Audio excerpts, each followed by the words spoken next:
السلام عليكم ورحمة الله وبركاته. ازيكم يا حبايبي؟ عاملين ايه؟ ان شاء الله تكونوا بخير.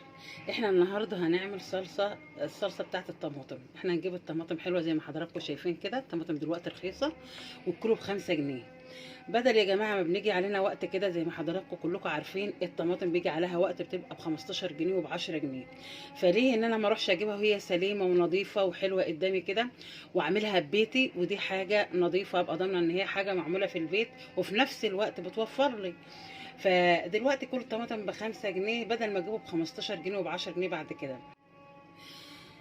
انا بجيب الطماطم بتاعتي يا جماعه. دلوقتي هوريكم بنعملها ازاي. انا بقطعها زي ما حضراتكم كلنا عارفين ان احنا بنقطعها وبنحطها في الخلاط ونضربها، وهوريكم برضو احنا بنعصجها ازاي.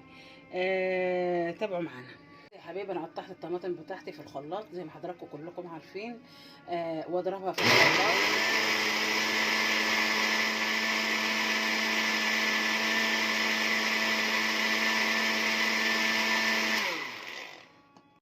كده يا حبايبي. الطماطم بتاعتي بعد ما ضربتها في الخلاط زي ما حضراتكم شايفين كده، انا بجيب كده بال10 كيلو وال8 كيلو واعملهم صلصه كده زي ما حضراتكم شايفين. اعصجها وبعد كده ايه اعبيها بعد ما بتتعصج معايا. انا برضو هوريكم لما بتتعصج بتبقى شكلها عامل ازاي. يعني انا بحط في الكيس بتاع السندوتشات ده، بحط فيه مثلا معلقتين او معلقتين ونص بالكبشه ديت. يعني دي معلقه، مش معلقه، دي كبشه بس صغيره اللي هي زي المعلقه. بحط بيها يعني بتاخد مقدار، يعني بحط في الكيس مقدار كيلو الا ربع طماطم متعصج. برضو يا حبايبي لما اجي اعمل مثلا اجي اطبخ، انا بعمله ليه كيلو الا ربع. انا لو عايزه الكيس كله بحطه، لو انا مش عايزه اعمل بحاجه اقل من كده احط لها قيمه نص كيلو طماطم مثلا، بنقص واخلي الباقي بحطه في الفريزر تاني. ما بيجرالوش اي حاجه، المهم بتكون متجمده كده زي ما حضراتكم شايفين كده. اعصجها واحطها في الاكياس، وهوريكم برضو لما برصها في الطبق بتبقى شكلها عامل ازاي. عشان خاطر لازم افرد الكيس في طبق كده علشان خاطر ما يكلكحش معايا، ما ينفعش احطها. يا حبايبي كده الصلصه دي عملناها زي ما حضراتكم شايفين كده اهي بالسمك ده. انا عملت الصلصه بتاعتي زي ما وريتكم كده وقلت لكم انا بعصجها بالطريقه دي اهي. يعني انا ممكن احط في الكيس كده بالظبط كبشتين كده، ما بحطش اكتر من كده، وافرد كده معايا في الطبق. اجيب طبق كده مفرود معايا زي ما حضراتكم شايفيني كده، وافرد كده اهو